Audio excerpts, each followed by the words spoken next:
கிறிஸ்தவர்கள் பொங்கல் கொண்டாடலாமா அப்படிங்கறத பத்தி தான் நம்ம இன்னைக்கு பார்க்க போறோம். அதை தெரிஞ்சுக்கிறதுக்கு முன்னாடி ஃபர்ஸ்ட் பொங்கல்னா என்ன, அதை ஏன் செலிப்ரேட் பண்றாங்க அப்படிங்கறத நம்ம தெரிஞ்சுக்கணும். எனக்கு தெரிஞ்ச விதத்துல நான் சொல்றேன். பொங்கல் அப்படின்னா ஒரு ஹார்வெஸ்ட் பண்டிகை, ஒரு அறுவடையின் திருநாள், உழவர்களின் திருநாள் அப்படின்னு சொல்லுவாங்க. அது ஏன் கொண்டாடுவாங்க அப்படின்னா, சூரியன் தன் பலனை தந்தது, பூமி தன் விளைச்சலை தந்தது அப்படின்னு சொல்லி சூரியனுக்கும் அந்த பூமிக்கும் உழவர்கள் பயன்படுத்துகிற ஒரு பொருளையும் வணங்குறது தான் வந்துட்டு ஹார்வெஸ்ட் பண்டிகையில மோஸ்டா பண்றாங்க.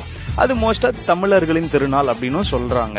ஆனா பைபிள் நமக்கு என்ன கத்து கொடுக்குது அப்படின்னா, சூரியனை படைத்தவரை துதியுங்கள் அப்படின்னு சொல்லி. அதே அதிகாரத்துல 25வது வசனம் சொல்லுது, மாம்சமான யாவருக்கும் ஆகாரம் கொடுக்கிறவரை துதியுங்கள் அப்படின்னு சொல்லிட்டு. சோ பைபிள் நமக்கு என்ன கத்து தருது அப்படின்னா, சூரியனை படைச்சதும் ஆண்டவர் தான், நமக்கு ஆகாரம் கொடுக்கறதும் ஆண்டவர் தான். மனுஷனால பூமியில விதைய மட்டும்தான் வைக்க முடியும், ஆனா ஆண்டவரால மட்டும்தான் விளைச்சலை தர முடியும். நீங்க படைச்சவரை விட்டுட்டு படைப்புகளை கொண்டாடுறது தப்பு. ஆனா படைப்புகளை விட்டுட்டு படைச்சவரை கொண்டாட ஸ்டார்ட் பண்ணீங்கன்னா ஒருவேளை இந்த பொங்கல் செலிப்ரேஷன் நமக்கு ஜஸ்டிஃபை பண்ணணும்னு நினைக்கிறேன்.